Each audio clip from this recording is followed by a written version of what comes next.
Nous allons commencer avec notre enseignement sur qui choisis-tu. Je ne voudrais pas présenter comme un enseignement, mais plutôt sous forme d'étude biblique à laquelle tout le monde doit participer. Donc, je ne veux pas être un beau parleur ici, ou une personne qui doit... La personne qui doit être là à parler seulement, mais je voudrais aussi recevoir de vous, tout comme vous allez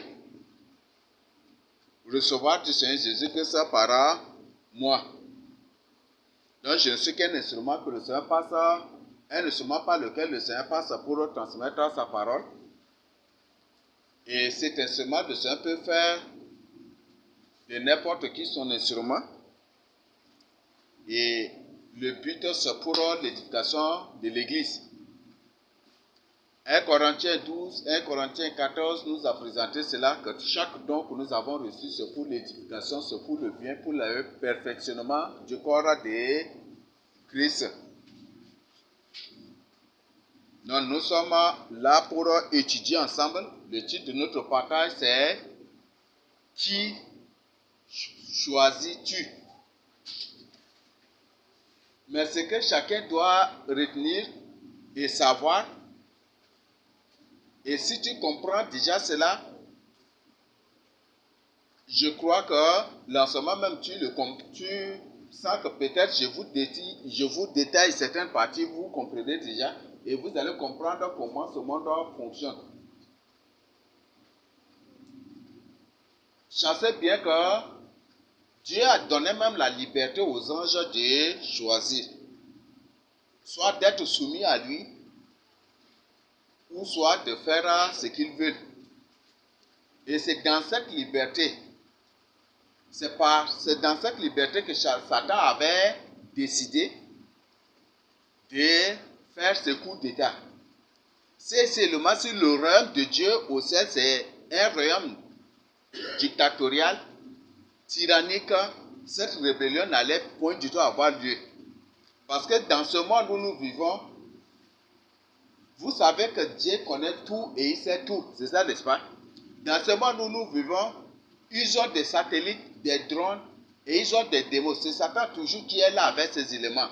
Et certains de ces éléments sont là comme des civils et dont la mission est de lui rapporter tout ce qui se passe et tous ceux qui se préparent à faire quelque chose.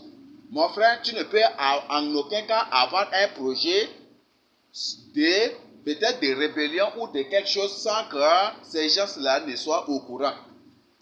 Tous les démons en forme humaine qui sont comme des civils parmi les humains, qu'on les appelle la population ou les civils, travaillent tous pour l'État. C'est pour ça qu'ils disent l'État c'est nous. Ne dis pas que l'État c'est toi, un humain normal, mais l'État c'est eux les démons. Donc, les démons se sont organisés de manière terrible. Certains sont comme des princes, des principautés, des gouverneurs, des présidents, et les autres sont comme des civils. C'est pour ça qu'ils disent que l'État c'est nous. Mais moi je ne fais point du tout partie de cet État-là. Parce que mon État c'est Jésus-Christ. Mon État n'est pas l'ONU. ONI, signifie quoi? C'est un nom ça qui signifie quoi? Il voit l'inimitié, il voit la vengeance, ou il voit la jalousie, il voit la rivalité, il voit tout cela. Donc, en d'autres termes, c'est un truc créé par Satan pour aboutir, pour accomplir ce que Dieu a dit. Je mettrai inimitié entre toi et la femme. Donc, ce qui fait qu'il n'y a rien qui ne passe sur la terre qui ne soit au courant. Ils ont des drones, ils ont des satellites, même à travers ton téléphone, même si ton téléphone n'est pas sur appel, tout ce que tu es en train de faire dans la maison, ils voient, ils écoutent, ils sont au courant de tout. Et même tout ce que tu fais, si tu as des voisins qui sont des démons, ces voisins les transmettent automatiquement, et c'est comme ça qu'ils font. C'est pour ça qu'ils disent que l'État c'est nous. Mais soyez rassurés que cet État dont ils parlent, ce ne sont pas des États des humains normaux, mais plutôt des États des démons. L'État ce n'est pas toi humain et eux. Parce qu'il n'y a aucune chose qui va te lier à eux. Même si tu travailles pour eux, tu restes toujours leur ennemi. Toi, tu es l'image de Dieu. Alors que eux, ce sont des anges, ce sont des anges déchus, ce sont des démons. On les appelle des démons, des animaux. Dieu les appelle des animaux. Dieu les a placés au dernier rang. Même les arbres ont des valeurs aux yeux de Dieu que ces démons-là. Donc, c'est ce que Dieu le dit.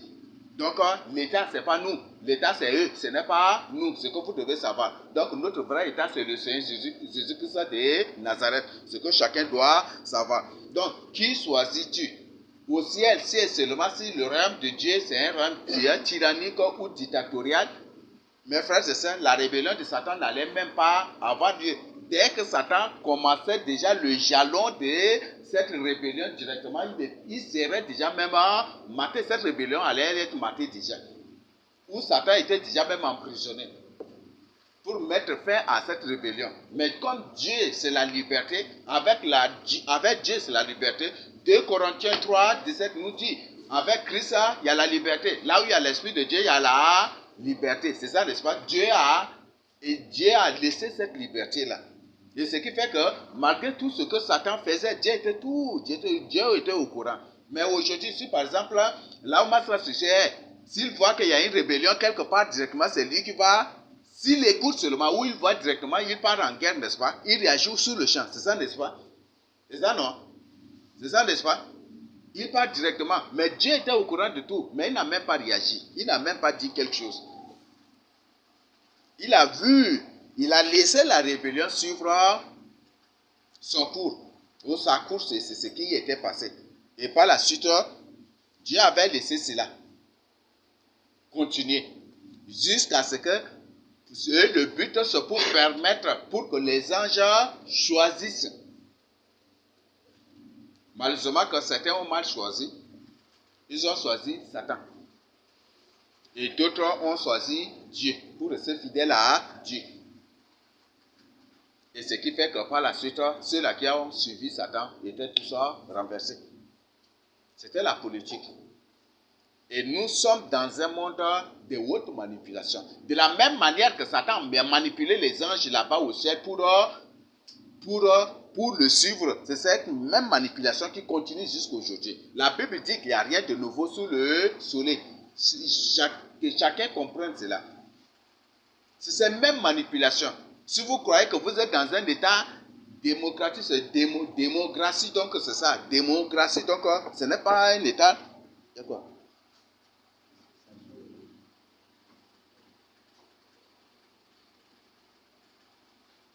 Démocratie, donc c'est ça. Donc il s'agit, c'est un état de démon.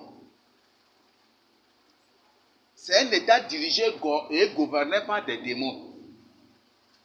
C'est un état où ne sortent rien que des lois des démons. Il n'y a pas un état libre sur la terre. Leur soi-disant démocratie, démocratie, c'est aussi le libertinage, c'est aussi le désordre, ce qui fait que, voilà, vous voyez même les preuves aussi. Mais, selon leur contexte, il n'y a pas un état où il y a la liberté. Sur cette terre-là, ça n'existe pas. Tout n'est que des utopies, tout n'est rien que des illusions et de pure manipulation. Il y a quoi encore? Ah, c'est chauffeur. Donc, qui choisis-tu? Et nous sommes là pour étudier ça ensemble. Nous sommes là pour étudier ensemble. Les anges ont opéré leur choix au ciel. Ce qui fait que ceux qui ont mal opéré ce choix, on les appelle aujourd'hui les démons. Et ceux qui ont bien fait ce choix, on les appelle les anges ou les saints anges de Dieu. C'est ça, non? Ils sont restés fidèles à Dieu. Maintenant, au ciel, Dieu a laissé cela. C'est ce qui fait que, dès la création, Dieu a imposé ce qu'on appelle la liberté de choix à Adam. Dès que Dieu avait créé Adam, il a placé le jardin. Dans le jardin, il y a l'arbre de vie de mort. Et il dit, voilà, voici l'arbre, nous allons étudier ça ensemble aussi. Donc Dieu a imposé, Dieu a imposé la liberté de choix à Adam. Il lui a imposé. Il est imposé, nous allons étudier ensemble. Si on étudie, on analyse vraiment la phrase, on trouve que c'est une imposition. Ce n'est pas une liberté que Dieu a accordée à Adam, mais il lui a plutôt imposé de choisir. Soit tu choisis l'arbre de la connaissance du bien et du mal pour mourir, ou soit tu choisis l'arbre de vie. Il est imposé. Parce que c'est ce qui s'est passé au ciel et il impose maintenant. Et nous sommes dans un monde de choix. Soit, et Dieu t'impose ce choix. Tu ne peux pas servir 2 maîtres à la fois. Tu ne peux pas courir derrière 2 personnes à la fois. Ça n'existe pas. Donc tu dois choisir. Et qui dois-tu choisir? Et nous sommes là aussi pour étudier ensemble. Et je ne suis pas là, soyez rassurés, je ne suis pas là aussi pour vous imposer aussi un choix, mais pour vous présenter qui vous devez choisir. Parce que si tu ne fais pas un mauvais choix, c'est toi qui vas regretter. C'est ça, n'est-ce pas? Un jour, j'étais au marché pour payer pantalon. On m'avait proposé tel pantalon, j'avais refusé, j'avais convoité plutôt tel. Dès que j'étais rentré, j'ai porté là, c'était le pantalon des femmes. Quand je marchais là, tel les gens disaient, mais toi.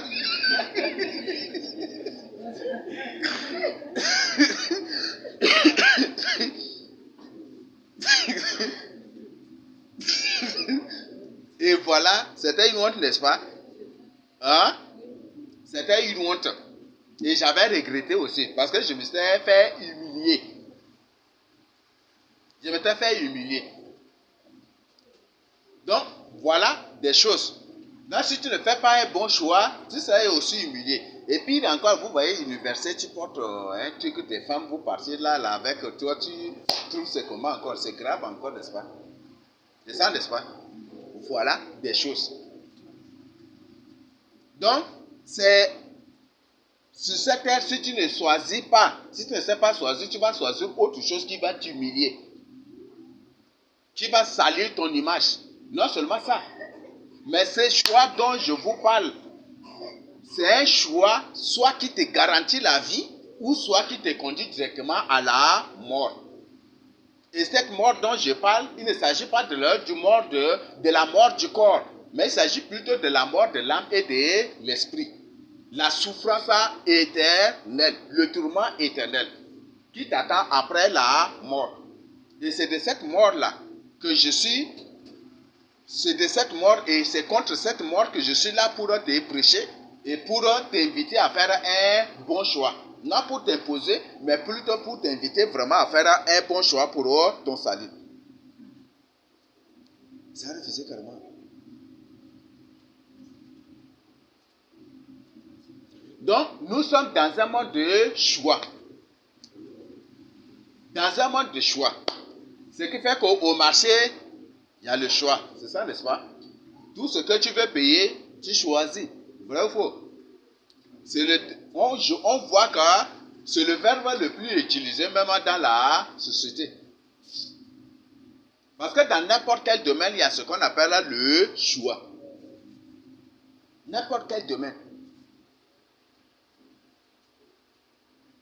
Dans n'importe quel domaine, il y a ce qu'on appelle le choix.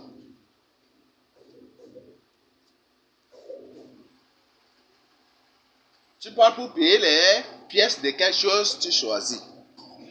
Tu pars pour payer le 1000, tu choisis. Tu pars pour payer haricots, tu choisis. Tu pars même si c'est pour payer des souliers, tu choisis. Tu ne vas pas partir et puis voir, c'est combien, et puis tu prends directement et tu rentres. Non, ça n'existe pas. Tu choisis. Et on choisit toujours ce qui plaît, c'est ça, n'est-ce pas? C'est ce qui va t'avantager. C'est ce qui va te faire du bien. C'est ce qui va durer avec toi. C'est ça, non? C'est ça, n'est-ce pas? Ou qui va choisir quelque chose qui va durer 1 minute ou 1 seconde avec lui.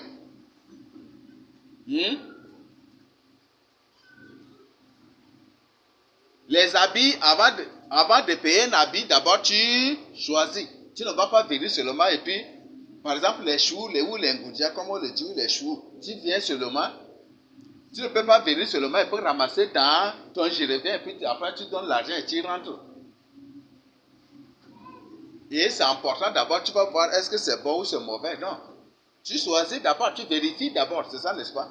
Alors je t'invite à vérifier le Seigneur Jésus-Christ s'il est vrai ou s'il est faux. Je t'invite à vérifier l'Antichrist s'il est vrai ou s'il est faux. Je t'invite à vérifier le monde dans lequel nous vivons, si c'est un vrai monde ou c'est un faux monde. Et chacun doit vérifier avant de choisir. Parce que tout choix passe d'abord par la vérification. Par exemple, on vous présente deux candidats à la présidence. On vous demande de les voter. Tu vas te mettre à étudier, n'est-ce pas? C'est ça, non? À étudier. Celui-là est mieux ou c'est elle-là qui est mieux. C'est ça, n'est-ce pas? Mais ce n'est pas le but de cet exemple, ce n'est pas pour vous inviter à voter. Dieu condamne le vote. Et aucune autorité, aucun de c'est ces mêmes démos-là dont l'un se présente comme le bien et l'autre se présente comme le mal. Dont l'un se présente comme la personne qui accorde la liberté, la personne qui accorde, qui améliore la condition sociale, et l'autre se fait comme un dictateur ou le pillard. C'est ces mêmes démos, ce sont des frères. Et ils s'appellent même des frères aussi, ce ne sont même pas des ennemis. Donc, je t'invite à vérifier le Seigneur Jésus, s'il est vrai ou s'il est faux.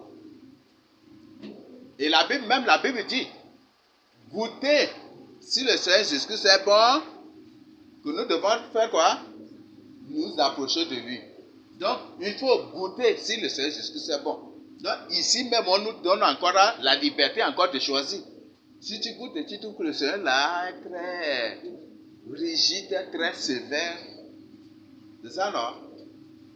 Si tu le trouves tyran ou dictateur, tu peux être libre de le quitter pour repartir, non? C'est ça, n'est-ce pas? Le Seigneur Jésus avait même chassé ses disciples. Qu'est-ce que Pierre lui dit? Où irons-nous, n'est-ce pas? C'est ça, non? C'était ça, non? Voilà. Donc, Dieu n'impose point du tout. Vous savez, c'est seuls les hommes politiques qui sont à la recherche des hommes à la recherche des hommes, de la multitude pour les suivre, pour se faire la vérité de la société. Donc ça, c'est leur vérité à eux. Ce n'est pas la vérité du Seigneur Jésus-Christ. Et pour se faire même la réalité aussi de la société, c'est ce que les hommes politiques le font. Donc ce sont tous des démons.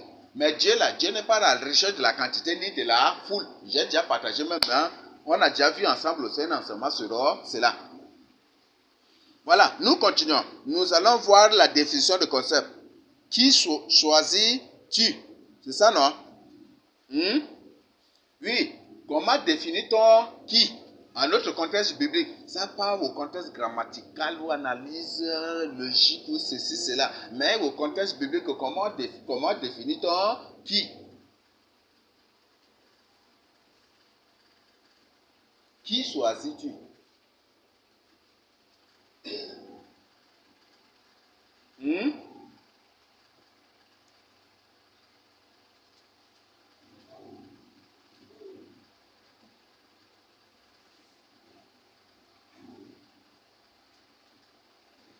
Je crois que le plus souvent en français, on utilise face à une telle question, le qui symbolise une personne. C'est ça, n'est-ce pas? Le qui représente une personne. C'est ça, non? Vrai ou faux? Donc, qui choisit? Donc, c'est pour... Et au contexte de notre question, ou en notre contexte interrogatif, on trouve qu'il s'agit d'un choix. Donc, le c'est qui symbolise deux ou trois personnes à la fois,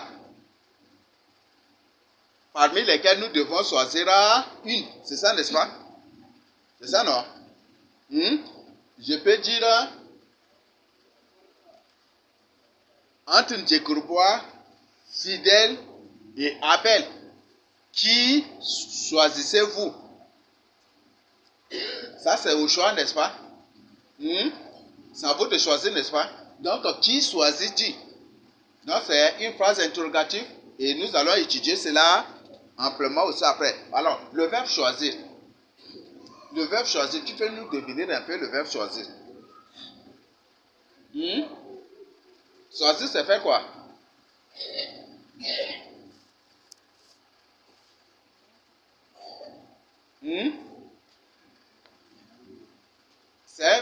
nous aimons beaucoup utiliser, il faut que nous connaissions, nous comprenons, oui. Oui, Daniel.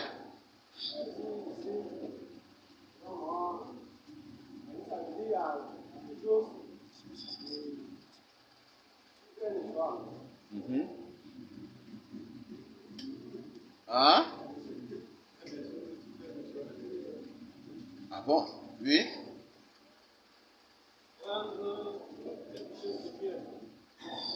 Prendre quoi?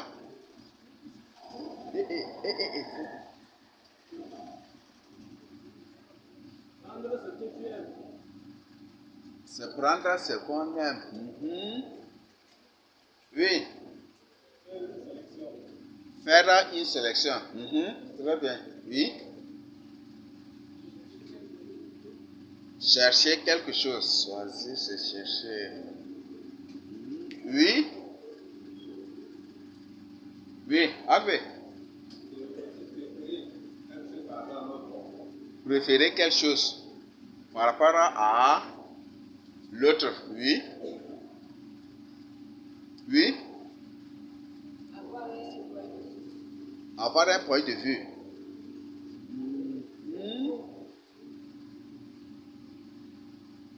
Hmm? Opter quelque chose. Ou pour quelque chose, oui. Opter pour quelqu'un. Ou pour quelque chose. C'est ce que tu aimes. Donc ce qu'on aime là, on choisit. C'est ça, non? Ah bon?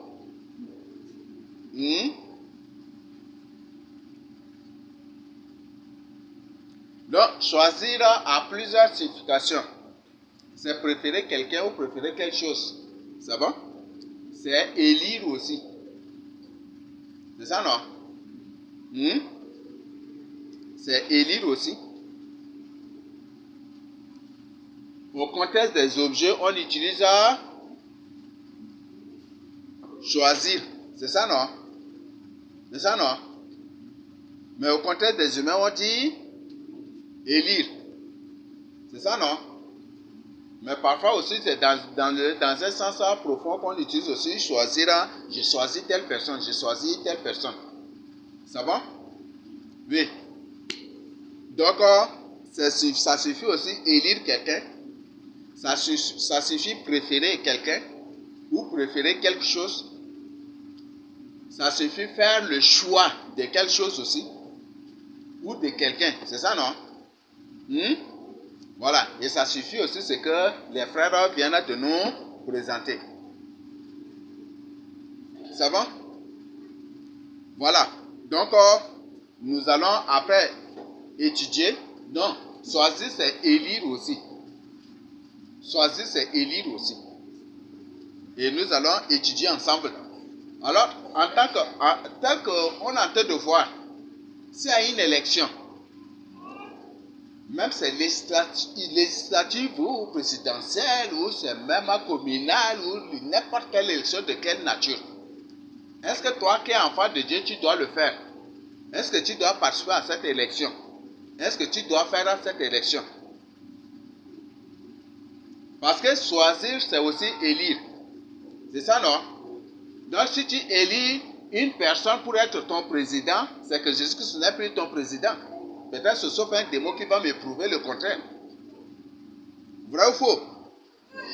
Tu choisis un homme, un humain, une créature pour être ton président. Ça je me rassure à 100% au contexte biblique que c'est un démon que tu as choisi pour que tu élis ton président. Alors, si tu élis un démon comme ton président et tu prétends aussi être un enfant de Dieu, est-ce que tu n'es pas en train de servir 2 mètres à la fois? Est-ce que tu n'es pas en train de courir derrière 2 mètres à la fois? Si tu fais la politique et tu es aussi enfant de Dieu, est-ce que tu n'es pas en train de poursuivre 2 choses à la fois? Même eux-mêmes le disent, on ne poursuit pas 2 lièvres à la fois. C'est ça, non? Même la personne la plus rapide, même si la plus rapide que même Fabrice ou Naomi ne peut pas poursuivre 2 lièvres à la fois. Vrai ou faux? Ou il y a qui parmi nous qui court plus que les autres? Hmm?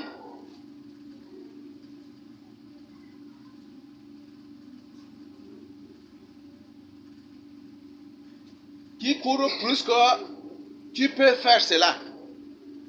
Poursuivre 2 lièvres à la fois. Hmm? Est-ce que vous avez vu une fois un lion, un prédateur poursuivre 2 ou 3 fois à la fois? Le lion, quand il est là, il guette, il observe. Et c'est l'animal, c'est la proie ciblée là qu'il bondit. Même si l'autre là, c'est sa cible là qu'il bondit sur elle. Même si elle est très loin et que les autres même sont à côté de lui, là, tant pis, hein, c'est sa cible là seulement.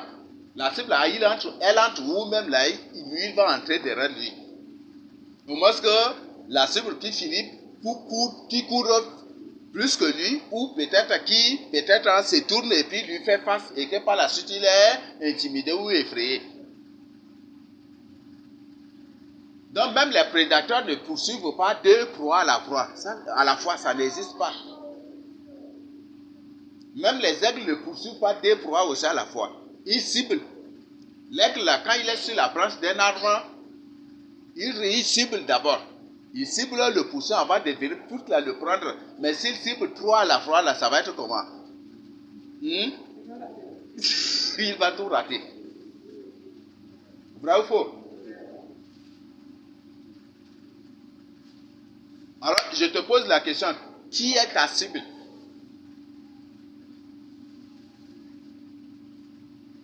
Qui est celui que tu as choisi pour être avec lui? Parce que ces 2 personnes habitent 2 lieux différents. Satan habite l'enfer et Jésus habite le ciel. C'est lui la porte du ciel.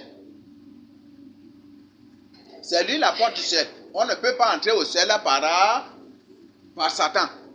Et le Seigneur dit que c'est lui la porte de la bergerie. Nul ne peut aller au ciel que par lui seul. Nul ne peut aller au Père que par lui seul. Si quelqu'un entre par ailleurs, c'est un voleur. C'est ça, n'est-ce pas? Même si la nuit, étant là, ta maison, tu as une maison bien clôturée, et que même si la personne vient avec une voiture, il garde, et qu'à de l'intérieur, la personne la monte par le mur, tu vas au moins se dire que c'est un voleur. Tu vas crier, qui es-tu? Qu'est-ce que tu cherches? Tu vas gronder la personne. Hein? Même si le président de la République qui vient chez toi, et qui n'entre pas par la porte, mais il saute par le mur, hein? Hein? Même si le président de la République qui vient chez toi, et qui entre par là, et qui saute plutôt par le mur, alors qu'il y a la porte là, où il y a le portail là, tu vas quand même gronder ou en montant de là, et que c'est la nuit encore, peut-être tu vas lui envoyer les coups de... Tu vas lui envoyer des briques, n'est-ce pas? Tu vas crier au voleur, n'est-ce pas? Et si par malheur se trouve des saguets, ou se trouve l'épée, ou se trouve quelque chose là, tu vas la battre, non? Et après on va dire, ah tu as tué ton président, c'est ça, n'est-ce pas? Ou tu as blessé ton président. Et peut-être après ils vont crier que voilà, comme nous sommes dans un monde de manipulation, ils vont dire, ah le président, il y a un coup d'état raté. C'est ça, n'est-ce pas? C'est ça, n'est-ce pas? Après, la présidence va crier qu'il y avait un coup d'état raté. Ou il y avait un coup d'état et puis voilà, c'est ça, et puis ils vont fabriquer, voilà. Donc, toute personne qui saute par le mur, c'est un voleur. Vrai ou faux?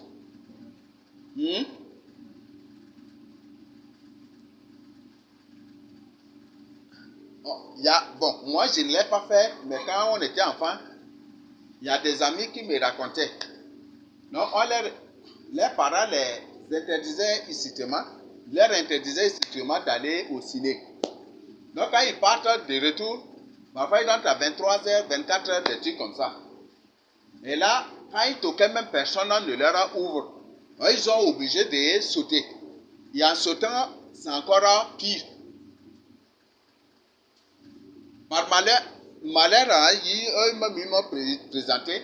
Dès qu'ils avaient sauté, les parents les ont attrapés. C'était encore pire encore ce qu'ils leur ont fait.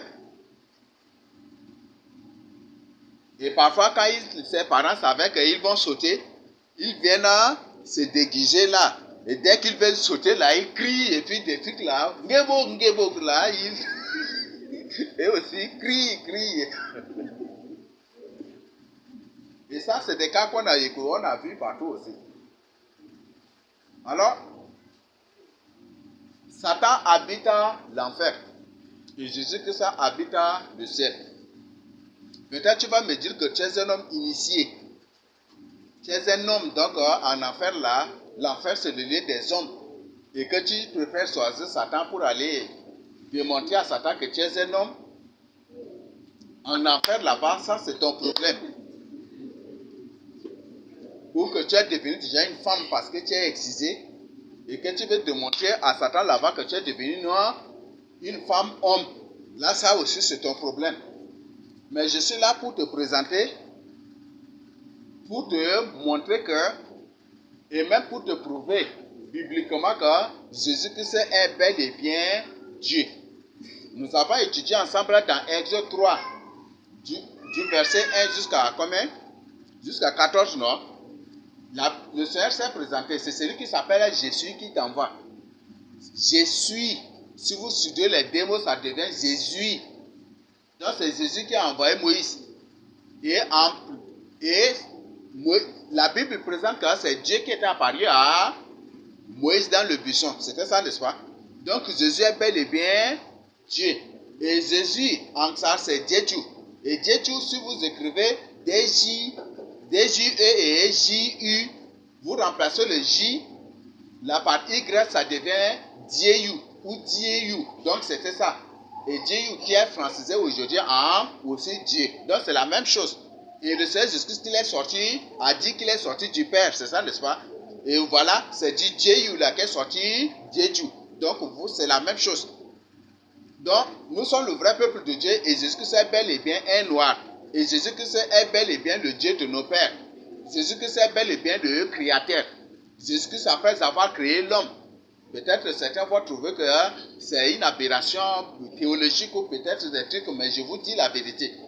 Jésus-Christ est bel et bien Dieu. Et Jésus-Christ, après avoir créé l'homme, il a planté un arbre qu'on appelle la vie dans le jardin. Il a planté aussi l'arbre qu'on appelle la mort dans le jardin. Et il a imposé ce choix à l'homme. Et c'est la même chose qu'il a fait avec Adam, qu'il fait avec nous aujourd'hui. Soit nous choisissons la vie pour vivre, ou soit vous choisissez la mort pour mourir. Et moi, je suis dans je répète exactement, pas par la bouche, mais de toute ma vie et de tout mon cœur, ce que Jésus a dit. Moi et ma maison, nous servirons l'Éternel. Donc, moi et toi, qui vivons dans la crainte de Dieu, nous ne servirons que Jésus-Christ de Nazareth seul, parce que nous avons vu sa puissance. Il a fait des miracles. Nous l'avons goûté, nous l'avons sondé. Il a fait des choses merveilleuses. Et il nous a prouvé son existence, il nous a prouvé, il s'est manifesté. Je l'ai vu de mes yeux. Et peut-être toi, tu l'as vu de tes propres yeux. Et personne ne me convaincra, et personne ne pourra me convaincre que Jésus-Christ n'est pas du tout Dieu. Avant même de commencer mon ministère, le Seigneur me l'a montré d'abord sur la croix. J'ai partagé ça avec vous. Le Seigneur me l'a présenté d'abord sur la croix. Je l'ai vu comment il souffrait sur la croix. Je l'ai vu couvert de sang. Et je l'ai vu comment il était sur la croix. Et c'est ce que j'ai vu avant de commencer le ministère. Donc je l'ai vu. Et ce qui fait que personne, je l'ai vu de mes propres yeux, ce n'est pas une personne qui parle des fables ou c'est en parle sur les bases de témoignages d'une personne que je suis devenu enfant de Dieu, qu'un jour à l'autre, je peux retourner. Non, mais je l'ai vu de mes yeux. Pas seulement. Avant de commencer, j'ai vu de mon enfance, je l'ai vu physiquement. Lui-même, il est venu la nuit. J'étais parti au travail. On était parti en brousse de retour. On était fatigué. Je ne pouvais pas prier. J'ai dit, Seigneur, je suis fatigué. Viens et réveille-moi à l'heure que tu veux pour que je prie. Et le Seigneur est venu physiquement me toucher. Réveille-toi. Lève-toi, prie. Et c'est après, quand je me suis réveillé, je l'ai vu physiquement franchir le mur, la porte là, pour sortir de l'autre côté. J'étais sorti derrière lui, je ne l'ai pas vu. Et physiquement, j'ai pris. Et c'est exactement, le Seigneur s'était manifesté physiquement. Ce n'est pas une vision, un truc, non, physiquement. Et jusqu'aujourd'hui, si j'ai dit au Seigneur, réveille-moi à l'heure que tu veux pour que j'ai pris, même si je m'endors, à un moment, je vais voir une personne venir me toucher. Et puis, après là, dès que je me réveille, je ne vois, la personne ne me touche plus. Et c'est comme ça, jusqu'aujourd'hui, c'est la même chose. Donc, j'ai vu, ce n'est pas une personne qui me... Non. Je l'ai vu de mes propres yeux. Et toi aussi, tu l'as vu aussi de tes propres yeux. Et si tu ne l'as pas vu de tes propres yeux, tu peux le supplier pour se présenter à toi, pour que tu le vois. Cela te donnera vraiment la garantie que tu es en train de marcher sur le droit chemin. Sinon, tu risqueras d'être converti par les musulmans un jour à l'autre que Jésus-Christ n'est pas fils de Dieu. Par cette théorie-là, pour t'amener dans l'islam un jour à l'autre, si tu ne l'as pas vu de tes propres yeux. Donc, ce que je voudrais que vous compreniez. Nous continuons. Jésus-Christ est le créateur. Donc, c'est ce que nous devons savoir. Voilà, je ne sais pas s'il y a des questions. S'il n'y a pas de questions, nous avançons. Au point 2, la guerre qui s'est passée au ciel est celle qui continue aujourd'hui sur la terre. C'est ça, non? C'est cette guerre qui s'est passée au ciel là, qui continue jusqu'à aujourd'hui sur la terre. Et il n'y a rien de nouveau sous le soleil. C'est cette guerre du ciel là qui continue jusqu'à aujourd'hui sur la terre. Ils sont chassés du ciel. C'est ça, non? C'était au deuxième jour que Dieu avait créé le ciel, avec tout ce qui s'y trouve. Donc c'est au deuxième jour de la création que Dieu avait créé le ciel avec tous les anges qui s'y trouvent. Et par la suite, Satan s'est révolté, s'est rébellé. Qu'il veut occuper la place, c'est ça, n'est-ce pas? Qu'il veut remplacer Dieu. Il veut emprisonner Dieu pour que ça soit lui qui doit régner. Parce que je suis sûr et certain qu'il ne va pas tuer Dieu. C'est ça, non? Et il ne pourra pas le tuer. Donc, le but, c'est pour le renverser et peut-être l'emprisonner et régner, non? En tant que régner à sa place, c'était ça, non? Donc, il y a une guerre, comme je venais de vous expliquer. C'était au deuxième jour que Dieu avait créé le ciel avec les anges, avec tout ce qui s'y trouve. Les anges, les chérubins, les séraphins, les archanges, tout.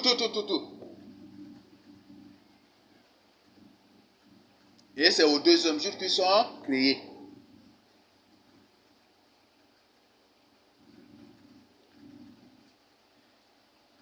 Et après, qu'est-ce que Satan a fait pour convaincre les anges?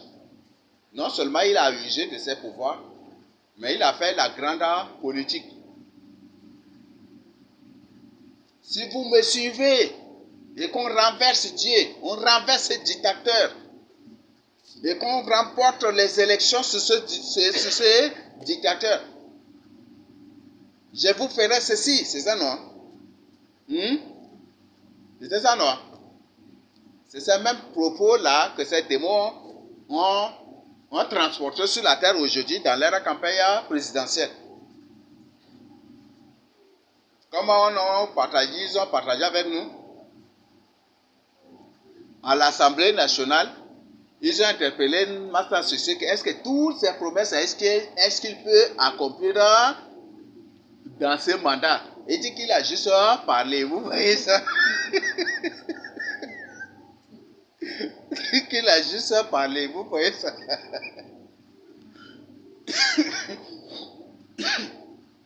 Voilà. Donc, vous voyez, parler, c'est la falsification du verbe dire. Dieu dit et Satan parle. Vous voyez, il y a une différence, n'est-ce pas? Dans Genèse 1, est-ce que la Bible dit Dieu parle, que la lumière soit, et la lumière, est-ce que c'est ainsi que la Bible nous a dit? Dieu a plutôt dit, n'est-ce pas? Les hommes politiques parlent. Donc ce sont des bavardeurs. En d'autres termes, des gens qui font des fausses promesses. Et aujourd'hui, les élections s'approchent, n'est-ce pas? Et quand les élections s'approchent maintenant, l'élection est gratuite, l'eau est gratuite, tout ça, ça fait partie aussi des techniques de campagne. Hein. Vous voyez ça? Mais c'est seuls des gens qui n'ont pas de cerveau qui ne comprennent pas cela. C'est ce que David aussi faisait, non? Et juste après les élections, là, tout redevient comme avant. Oh, si on savait, on allait voter, c'est ça, non?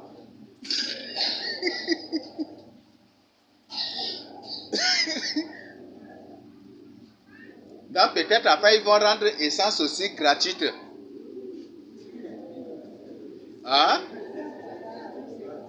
Mais c'est pour se démarquer, non? Hein? Pour se démarquer, qu'ils ne soient pas de n'importe qui. C'est l'antique, ça. Et je vous dis, avec l'antique, c'est possible qu'ils rendent même l'essence gratuite même aussi. Et c'est possible qu'ils prennent un flux d'essence pour aller de famille en famille pour partager gratuitement aux gens. Avec l'antique, c'est possible. Ah, vous n'avez jamais lu une fois le livre de Daniel 11?